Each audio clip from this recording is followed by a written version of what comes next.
السلام عليكم اخواتي، مرحبا بكم في فيديو جديد. ان شاء الله تكونوا في تمام الصحه والعافيه ويلقاوكم فيديوهاتي هانيين ومتهنين اخواتي.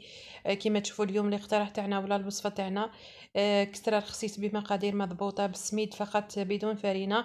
واول حاجه قبل ما نبداو الوصفه والمقادير راح نقول لكم دائما صلوا على الحبيب المصطفى، اللهم صل وسلم وبارك على سيدنا محمد وعلى آله وصحبه أجمعين. كما تشوفوا الوصفة تاعنا هايلة خواتي، مقاديرها جد مضبوطة بالسميد فقط، تجي ما شاء الله مع شريبها ولا مع أي حاجة تفضلوها تجي هايلة. نتمنى إن شاء الله كامل تجربوها وتقولوا لي في التعليقات.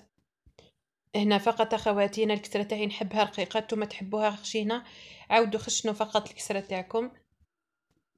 هنا الأهم أنه المقادير مضبوطة وتجي كسرة رائعة. كما قلت لكم كل أخت تحب كسرة تاعها، كاين اللي تحبها رقيقة اللي تحبها خشينة، وانتيا والاختيار تاعك.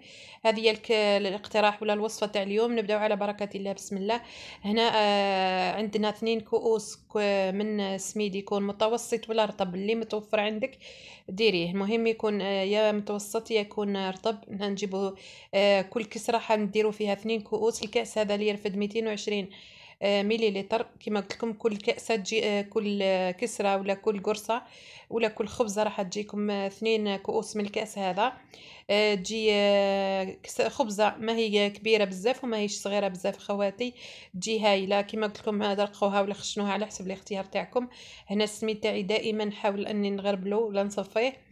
هنا كتدبيره فقط السميد تاعك واش ما يفزش وما يسوش ديري فيه فقط فلفل هكا، هذا كما تشوفوا فلفل الحار هذا اليابس، انا خليته بالعاني كش تشوفوا خواتي. هذا صدقوني الدقيق تاعكم قد ما قعد مش راح ما يصرالو حتى حاجه. هنا في كل خبزه راح نديروا ملعقه صغيره هكا تاع خميره، ما تكونش مملوءه جيدا. الملعقه اللي تخلطي بها السكر تاع قهوه حليب، راح نديرو ملعقه تاع السكر في كل خبزه، وعلى راس الملعقه خميره الحلويات. كل خبزه نديرو فيها على راس الملعقه خميره حلويات. عندي تقريبا نص كأس تاع الزيت، والملح بطبيعه الحال، السينوز ولا الججلانيه اللي متوفر عندك ديريه. وهنا كما قلت لكم على راس الملعقه خميره الحلويات، تجينا خفيفه تجي مقرمشه تجي ما شاء الله. الملح بطبيعه الحال على حسب الرغبه تاعك. الملحنا انت اللي تحكمي فيك، انا نحب الكسره تاعي ما تكونش مالحه بزاف اخواتي. هنا بقى الزيت انت ولا كي الاختيار، بغيتي ديري زيت زيتون ولا زيت عادي. هنا تقريبا كما قلت لكم تقريبا نص كأس تاع زيت زيتون في 2 خبزات هذو. مقادير باذن الله مضبوطه تجيك هايله، تجيك ما شاء الله. الماء اخواتي يكون شويه الماء مش بارد بزاف وما يكونش سخون بزاف. نخلطوا به. انا دات لي كأس وربع تاع الماء في المقادير هذو. كما نقول لكم دائما الماء يقعد على حسب الدقيق تاعكم. نخلط كامل هذه النواشف مع بعضهم، ومن بعد نضيف هذاك نص كأس تاع الزيت. بغيتي ديري نص كمية تاع زيت زيتون مع كمية تاع زيت عادي نتيا ولا كي الاختيار. ندخل كامل هكا مع بعضهم خواتي ونبدا نضيف الماء. كما قلت لكم الماء دالي كأس وربع. انا هذه العجينه تاعي جاتني طريه جات هايله. نخليوها ترتاح خواتي مده تقريبا 10 دقائق. حاولي انك مش تعجنيها بزاف، غير تلميها. اذا شتيها ما زالت هكاك كما نقولوا فيها هكا خطوط وما تعجنتش مليح، عاودي عجنيها وديريها في كيس وخليها ترتاح مدة 10 دقائق. كما تشوفوا هنا نبدأ نضيف الماء بالتدريج. كما قلت لكم انا الماء دات لي كأس وربع. ما كما قلت لكم ما يكونش بارد من الحنفية، يكون شوية دافي كي عاد فيها الخميرة. خليوها غير 10 دقائق ونبداو نخبزوا فيها.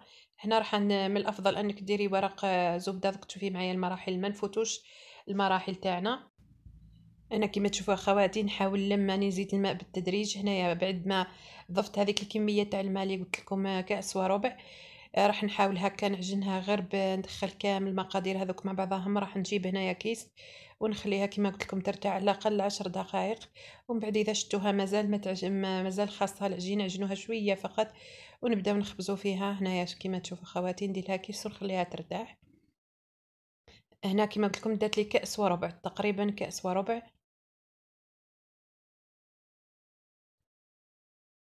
هنايا بعد ما ارتاحت جبتها وقسمتها على 2. هنايا وعاودو نحجنوها غير شويه فقط تجي هايله. كما قلت لكم انا نحبها رقيقه، نتوما تحبوها خشينه ديروها خشينه. هما يجيوكم 2 خبزات ما همش كبار بزاف وما همش صغار بزاف. هنا نحاول نعجنها فقط، نكرسها كيما هكا خواتي، ونديرها هكا دوائر ونزيد نخليها ترتاح 5 دقائق ونبدا نخبز فيها بالطريقه هذه. هنا كيما تشوفوا اخواتي كملتهم، وهنا نخليهم كيما قلت لكم يرتاحوا. شوفوا كيف جات ان شاء الله. نجيب هنا ورق الزبده راح تحتاج اقل شويه كيما تشوفوا، نبدا نخبز فيها بالطريقه هذه. بغيتي بالحلال ولا بيدك فقط، نخبزهم كامل ونشوفوا كيفاه كملت الكسره تاعي خواتي. نحاول نخبزها هكا فقط ملها كامل. صدقوني هذا ورق الزبده راح يساعدكم بزاف انكم تخبزوا الكسره تاعكم، خير من سيرفيتا ولا طرشونه راح تخبزوا عليها. نعدل الكسره تاعي ونديرها كيما قلت لكم. اذا عندك طاجين تاع الطين حاولي انك تقويه. الطاجين تاع يحب السخانه ويحب يحب انك تقويلوش الكسره تاعك تجي هايله. كيما تشوفوا جات ما شاء الله. انا الطاجين تاعي راهو صغير اخواتي، هنا يبان لكم كبير بصح هو راهو صغير، الحجم تاعو صغير. هنا كيما تشوفوا هذيك الخميره، وهذاك خميره تاع الحلويات والسكر راح يعطيها لون شباب تجي ما شاء الله كيما تشوفوا فيها. كيما قلت لكم انا فقط نحبها تكون رقيقه، ما تحبش خشينه. صدقوني كسره رائعه، وهذه الاداه جد فعاله، خاصه انك كي تقلبي الكسره تاعك ما تديلكش كامل الوقت. اذا لقيتوها غير شريوها اخواتي، وتجي الكسره كامل طيبه على نفس اللون كيما تشوفوا. كمل كامل بالطريقه هذه. وهنا هاي الكسرة تاعنا بعد ما طابت كيما قلت لكم جات رائعة. هنا انا درتها مع شوربة فيرميسيل. باذن الله الفيديو اللي بعده نحطه لاخواتي.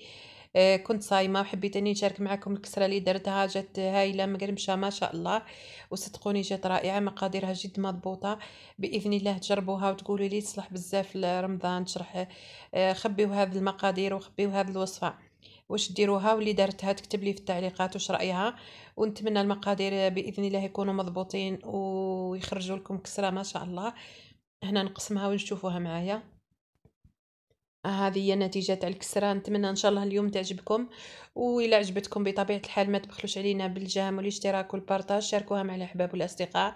جربوها بطريقتهم. ابتسام درت لكم عده وصفات وعده اقتراحات تاع الكسره، نخليه لكم في صندوق الوصف اللي يحب ديرهم.